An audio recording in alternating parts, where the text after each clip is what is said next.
तो my dear student, आज हम शुरू करने जा रहे हैं हमारा राजस्थान भाग 2 क्लास 7th। तो आपको बता दें क्लास 6th हमने आरबीएससी की क्लास 6th हमारा राजस्थान भाग फर्स्ट पहले कंप्लीट कर चुके हैं और वो आप प्ले लिस्ट में जाकर देख सकते हैं। आज हम क्लास 7th का हमारा राजस्थान भाग 2 का फर्स्ट चैप्टर करने जा रहे हैं जिसका नाम है वन्यजीव एवं संरक्षण। ठीक है, तो बढ़ते हैं आगे। चैनल को सब्सक्राइब ज़रूर करें। तो सबसे पहला पॉइंट, राजस्थान राज्य के कुल क्षेत्रफल का लगभग 10वां भाग राजस्थान राज्य के कुल क्षेत्रफल का लगभग 10वां भाग आता है। ठीक है, इसके बाद में राज्य के सर्वाधिक वन क्षेत्र कहाँ पर हैं? उदयपुर में है। वन क्षेत्र सर्वाधिक उदयपुर में और सबसे कम कहाँ पर हैं? वन क्षेत्र चूरू जिले में पाए जाते हैं। वनों को माय डियर स्टूडेंट 3 भागों में बांटा गया है। पहला आता है आरक्षित वन। कौन सा? पहला आता है आरक्षित वन। अब आरक्षित वन में क्या है? ये वन सरकारी नियंत्रण में आते हैं। कुल वन का 1/3 भाग आता है। इस पर पशु चराना और लकड़ी काटना प्रतिबंधित है। आरक्षित वन वे होते हैं जिनमें सरकारी नियंत्रण में आते हैं, कुल वन का 1/3 भाग आता है और इस पर पशु चराना व लकड़ी काटना प्रतिबंधित है। बढ़ते हैं आगे। दूसरे प्रकार के वन कौन से हैं? सुरक्षित वन। कौन से? सुरक्षित वन। सुरक्षित वनों में क्या है? ये वन भी सरकारी नियंत्रण में आते हैं, कुल वन क्षेत्र के आधे से अधिक क्षेत्र में फैले हुए हैं और इसमें अनुमति दी जाती है। ठीक है, ये वन सरकारी नियंत्रण में आते हैं और कुल वन क्षेत्र के आधे से अधिक क्षेत्र में फैले हुए हैं। बढ़ते हैं आगे। अवर्गीकृत वन। कौन से? अवर्गीकृत वन। इसमें क्या है माय डियर स्टूडेंट? इस श्रेणी के वन में पशु चराने, लकड़ी काटने पर कोई प्रतिबंध नहीं होता है। इस पर सरकारी नियंत्रण भी नहीं होता है। ये अवर्गीकृत वनों में आते हैं। तो वनों के 3 प्रकार हमने पढ़े। कौन कौन से? आरक्षित वन, सुरक्षित वन और अवर्गीकृत वन। साथ साथ माय डियर स्टूडेंट नोट्स बनाते रहें और नोट करते रहें। अब बढ़ते हैं आगे। भौगोलिक दृष्टि से वनों का वर्गीकरण। भौगोलिक दृष्टि से वनों का वर्गीकरण। सबसे पहला उष्ण कटिबंधीय कंटीले वन। ठीक है, तो भौगोलिक दृष्टि से वनों का वर्गीकरण भी, वनों का क्लासिफिकेशन भी किया गया है। पहले आते हैं उष्ण कटिबंधीय कंटीले वन। तो इसमें क्या है? उष्ण कटिबंधीय वनों में क्या आता है? ये कहाँ कहाँ पर पाए जाते हैं माय डियर स्टूडेंट? तो ये आपके बीकानेर, जैसलमेर, चूरू, नागौर, बाड़मेर, जोधपुर, सीकर, झुंझुनू और जालोर जिलों में पाए जाते हैं। इसके बाद में इन वनों में झाड़ियाँ और कंटीले वृक्ष पाए जाते हैं और इनमें मुख्य वृक्ष कौन कौन से हैं माय डियर स्टूडेंट? सबसे पहले मुख्य वृक्ष कौन कौन से हैं? एक तो मुख्य वृक्ष में खेजड़ी, धोकड़ा, बेर, बबूल, केर, नीम आदि वृक्ष पाए जाते हैं।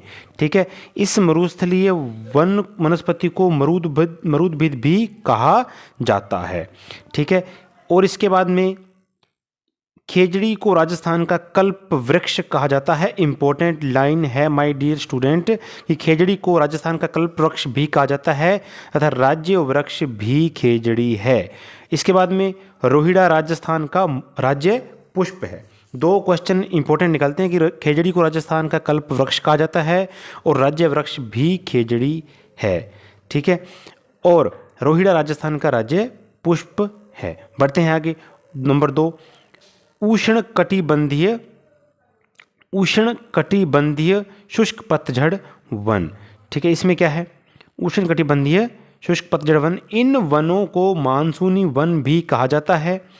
ये वन बांसवाड़ा, डूंगरपुर, उदयपुर, चित्तौड़गढ़, कोटा, बारां, झालावाड़, अलवर, अजमेर,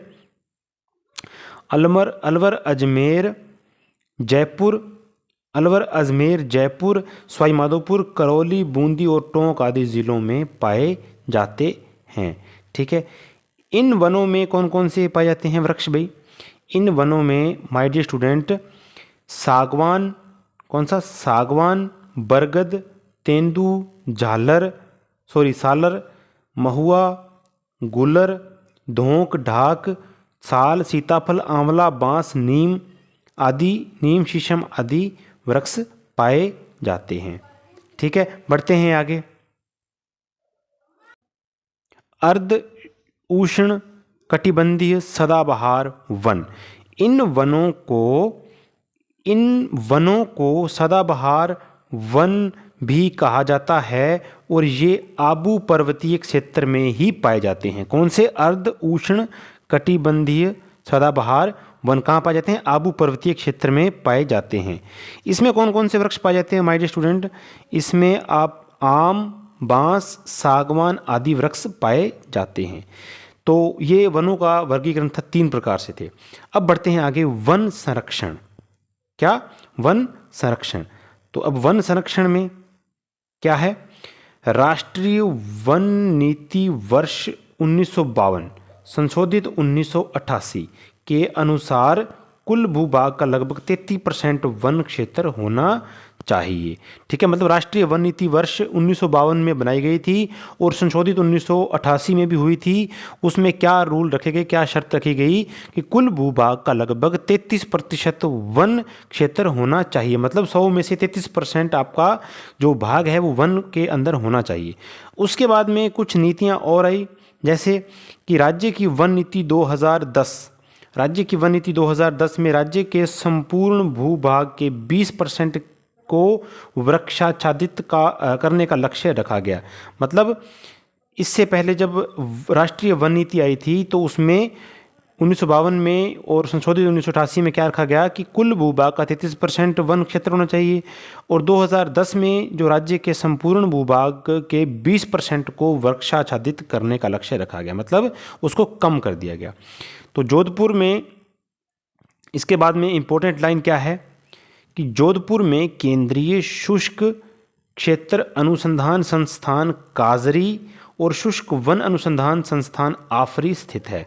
काजरी और आफरी, ये 2 केंद्रीय शुष्क क्षेत्र अनुसंधान संस्थान काजरी और शुष्क वन अनुसंधान संस्थान आफरी जोधपुर में स्थित है।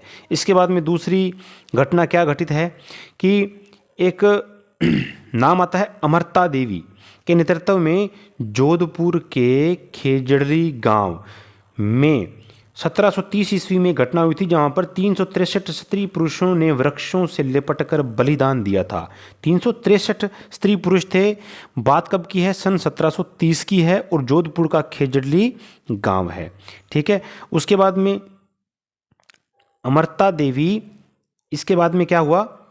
अमरता देवी की याद में यहाँ एक मृग उपवन स्थापित किया गया है और यहाँ हर वर्ष भाद्रपद शुक्ल पक्ष की 10वीं को विश्व का एकमात्र वृक्ष मेला भरता है।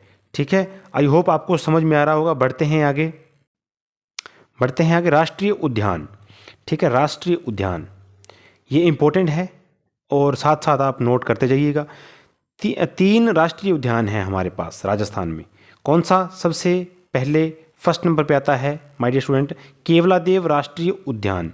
केवलादेव राष्ट्रीय उद्यान कहाँ पर है? भरतपुर में है। यहाँ पर साइबेरियन क्रेन, बगुले, बया, कोयल, बटेर आदि पक्षी पाए जाते हैं।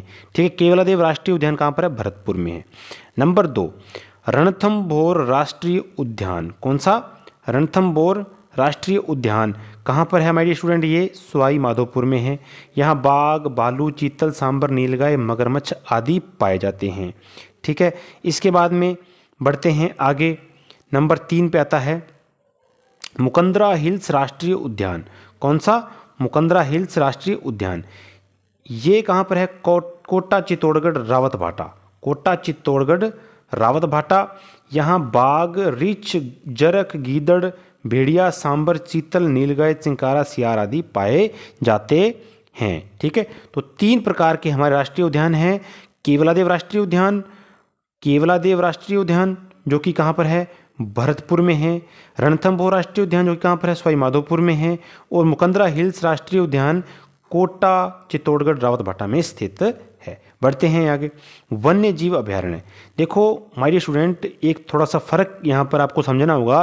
राष्ट्रीय उद्यान तो राष्ट्रीय स्तर के होते हैं जो कि राजस्थान में 3 हैं, और वन्य जीव अभयारण्य ये अलग हैं। वन्य जीव अभयारण्य राष्ट्रीय उद्यान और वन्य जीव अभयारण्य दो अलग अलग पॉइंट हैं। तो वन्य जीव अभयारण्य में क्या है? वन्य जीव अभयारण्य, राष्ट्रीय मरु उद्यान वन्य जीव अभयारण्य, पहला राष्ट्रीय मरु उद्यान वन्य जीव अभयारण्य, ये कहाँ पर है my dear student? Jaisalmer Barmer में है। कहाँ पर? जैसलमेर बाड़मेर। मरु उद्यान, राष्ट्रीय मरु उद्यान वन्य जीव अभयारण्य जैसलमेर बाड़मेर में है। यहाँ गोडावण जो कि हमारा राज्य पक्षी, भेड़िया, सियार, लोमड़ी, चिंकारा, नीलगाय आदि पाए जाते हैं। ठीक है। इसके बाद नंबर 2 केला देवी वन्य जीव अभयारण्य कहाँ पर है माय डियर स्टूडेंट? ये है सवाई माधोपुर करौली में है। यहाँ बघेरा, भेड़िया, चीतल, खरगोश आदि पाए जाते हैं। नंबर 3 कुंभलगढ़ वन्य जीव अभयारण्य, कौन सा? कुंभलगढ़ वन्य जीव अभयारण्य, इसमें क्या है? राजसमंद पाली उदयपुर में पाया जाता है कुंभलगढ़ वन्य जीव अभयारण्य। यहाँ बाघ, भालू, चिंकारा, नीलगाय पाए जाते हैं। इसके बाद में फुलवारी की नाल वन्य जीव अभयारण्य, ये कहाँ पर है? उदयपुर में है। इंपॉर्टेंट है, ये एग्जाम्स में कई बार पूछा भी गया है कि फुलवारी की नाल वन्य जीव अभयारण्य कहाँ पर है? उदयपुर में है। इसके बाद में आता है सरिस्का वन्य जीव अभयारण्य, ये कहाँ पर है? आपके अलवर में है।